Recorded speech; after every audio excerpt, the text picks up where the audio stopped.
anofarira murayiro waJehovha. And in his law doth he meditate day and night. Uye anofungisisa murayiro wake masikati nousiku. And he sheredza muti wake the wewenga. one that should have been in Eden. Uyo waifanira kunge uri mubindu reIdeni. But she fell there because she dislikes from there. Butterfly robururuka kubva imomo. Or we can gossip. Paunonzwa vese vanhu vachita makuhwa. Stay away from those people. Garira kure Because within a short period of time, you are going about.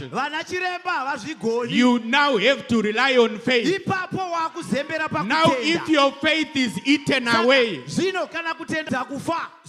those are the fruits that the devil started eating. And we can talk about the many fruits taking away the joy. We are now being scorched by the sun. In other words, the devil is punishing us.